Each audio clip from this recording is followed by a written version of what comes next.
इसके बारे में बड़े सजग रहते थे और बड़ी उनकी वो सचेत रहते थे। उनकी इच्छा ये रहती थी कि इन समस्याओं का समाधान हो।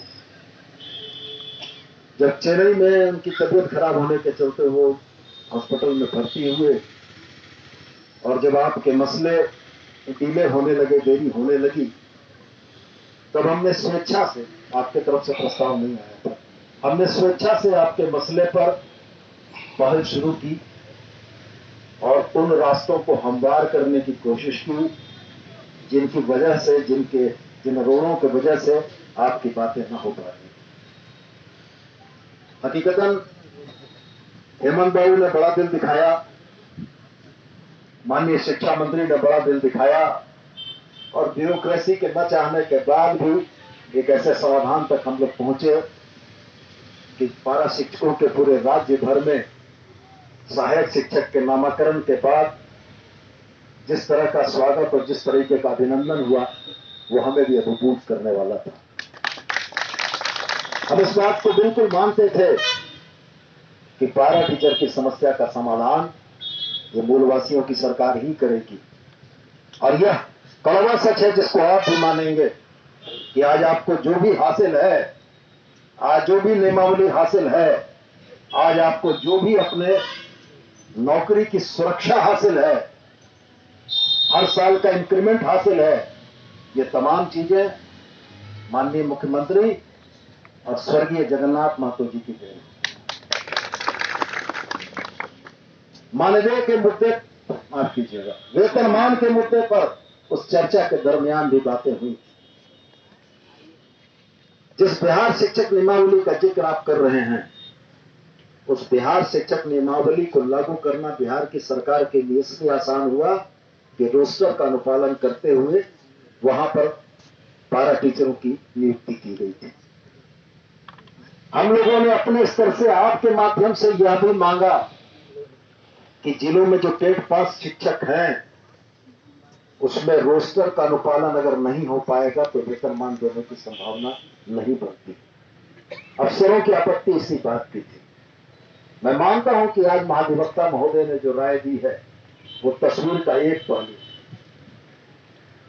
जब रोस्टर के अनुपालन के मामले आएंगे तब उस बात को भी आप गौर कर लीजिए कि रोस्टर के अनुपालन के मामले में अगर आरक्षण का रोस्टर पूरा नहीं होगा तो सरकार किस आधार पर करेगी और किस आधार पर आप वेतनमान के अधिकार होंगे। यह तमाम चर्चा हम लोगों ने की थी। परिस्थितियां यह बनती कि यदि 100 पारा शिक्षक टेट पास हैं और रोस्टर का अनुपालन अगर नहीं होगा तो कितने लोग छटेंगे, उसको भी जरा बिल्कुल कर दीजिए।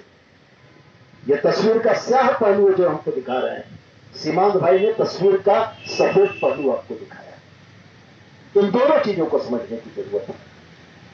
ये बातें मैं इसलिए बोल रहा हूं कि उस वार्ता के दौरान हम लोग मौजूद थे और ब्यूरोक्रेसी की जो सबसे बड़ी आपत्ति थी वो इसी बात की आपत्ति थी कि वेतनमान देने की स्थिति में यदि आरक्षण रोस्टर का अनुपालन नहीं हुआ और कोई भी शख्स कोर्ट जाएगा, ये सारी कवायद जहां की तहां रुक जाएगी। आप भी अपने स्तर से पता कर लें। जहां तक रह गया आपका जो भरोसा मेरे ऊपर है, आपकी जो उम्मीद मुझसे है, वो उम्मीद कुछ ज्यादा हम पोस्टमैन की भूमिका में हो सकते हैं, हम सरकार तक आपकी बात पहुंचाने की भूमिका में हो सकते हैं। हमारी ताकत किसी नीतिगत फैसले पर निर्णय लेने की नहीं। हम आपकी बहुतेरी जायज मांगों के समर्थन में हैं। जगन्नाथ बाबू का देहांत होने से पहले आपकी इस 8 घंटे वाली चीज को शिथिल करा के हम लोग एक पाली कराने की सैद्धांतिक सहमति बना चुके हैं।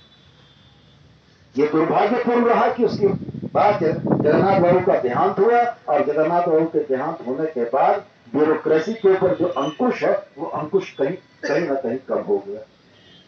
तो हम आपसे ये कहना चाहते हैं कि सहायक आचार्य की जो नियुक्ति नियमावली में जिन संशोधनों की बात आप करते हैं, सैद्धांतिक रूप से हम भी सहमत हैं।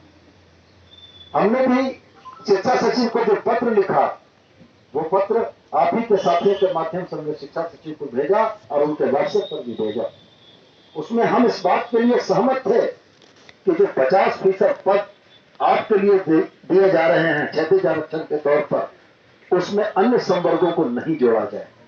हम इस बात के लिए सहमत थे कि परीक्षा की जो अवधि है 8 घंटा 9 घंटा की बात चल रही है, इसको घटाकर एक पाली की परीक्षा की जाए। ये तमाम बातें थी।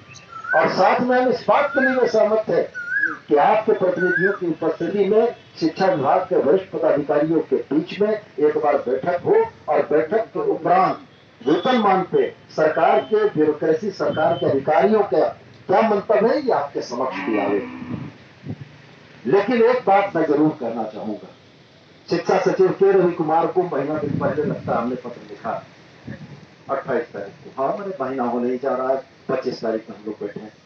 इस बीच में वो लोग चल कर आए मेरे पास, लेकिन मेरी व्यक्तिगत व्यस्तता के चलते मैं 10 तारीख से अपने पिताजी की तबीयत खराब होने के चलते एकदम स्टेशन गिरिटी में हूं और कहीं जा भी नहीं रहा हूं। अभी भी हमारे पिताजी आईसीयू में भर्ती हैं। तो हमने स्पष्ट मनोज को कहा कि मनोज, जब तक हम घर नहीं देखेंगे तब तक बाहर देखने का मेरा कोई गुंजाइश नहीं। जिस पिता ने पैदा किया, पढ़ा लिखा कर मुझको यहां तक पहुंचाया, अगर आज वो बेड पर पड़ा हुआ है तो उसको देखना मेरा सबसे पहला कर्तव्य, उसके बाद ये हो।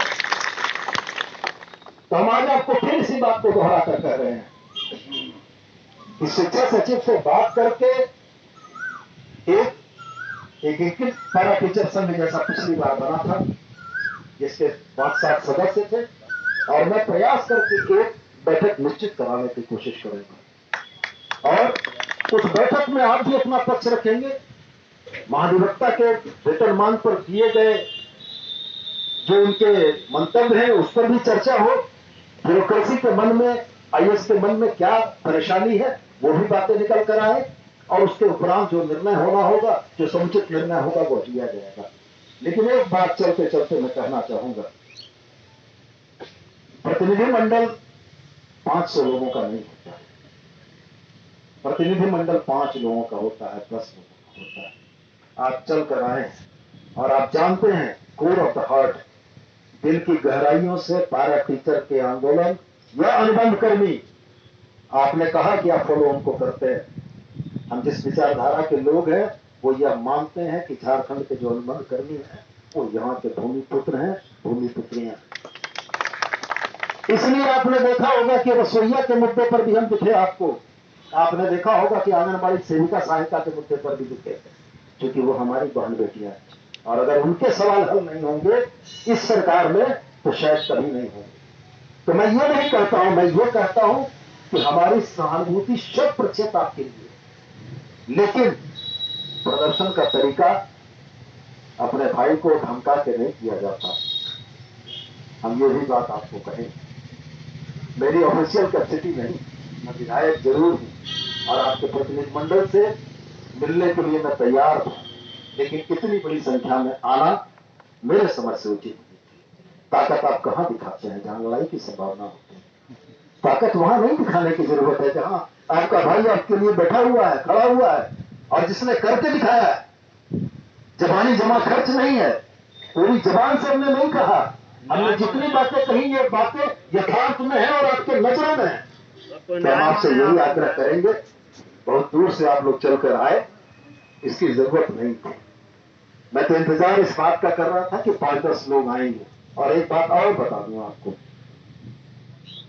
फैसले हमेशा 5-10 लोगों के बीच ही होते हैं, मंत्रणाएं हमेशा 5-10 लोगों के बीच में ही होती है।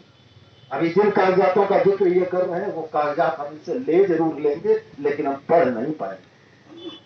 और पढ़ने के लिए और समझने के लिए और आपसे समझकर उन तर्कों को पदाधिकारियों के सामने कहने के लिए हमको भी मंथन और होमवर्क करना पड़ेगा। और इस होमवर्क के लिए फिर हमको आपके 2-4-5 लोगों को बुलाना होगा, फिर हम उनके साथ 1 घंटे बैठेंगे, आपके तर्कों को समझेंगे, आपकी बातों को समझेंगे, और पूरी तैयारी करके जब हम बैठेंगे मीटिंग में तब आईएएस को जवाब देने की ताकत मेरी होगी। और हमने हमेशा यही किया है, जिस वार्ता में मेरी उपस्थिति रही है, आपके साथी में अगर उपस्थित रहे होंगे तो आपने भी देखा होगा कि आपके विषय वस्तु को पूरी तरीके से समझ के जब हमने आईएएस के सामने सवाल किया है तो आईएएस को भी निरुत्तर होना पड़ा है और बात को मानना पड़ा। तो हम आपको पुनः एक बार इस बात का भरोसा दिलाते हैं कि जो आपकी जायज मांगे हैं वो जायज या उचित प्लेटफॉर्म तक पहुंचाने की मेरी जवाबदेही है। मैं वो जवाबदेही जरूर से पूर्ण करूंगा और आपसे पुनः आग्रह करूंगा, इतनी बड़ी संख्या में आने की जरूरत नहीं। 5 लोगों की बात भी मेरे कानों तक उतनी ही महत्वपूर्ण पहुंचे कि चाहे वो 500 लोगों से भी। और यदि करना है तो 5 लोगों की बात काफी है, नहीं तो 5000 लोग भी कर।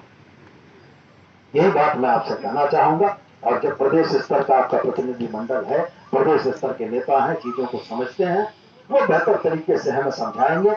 और चलते चलते एक छोटी बात और बोलेंगे, भाई समझ के बोल रहे हैं, बुरा मत मानिएगा। आज इस आंदोलन में कुछ पुराने चेहरे नहीं दिख रहे। संघे शक्ति कलयुगे, संघ में शक्ति होती।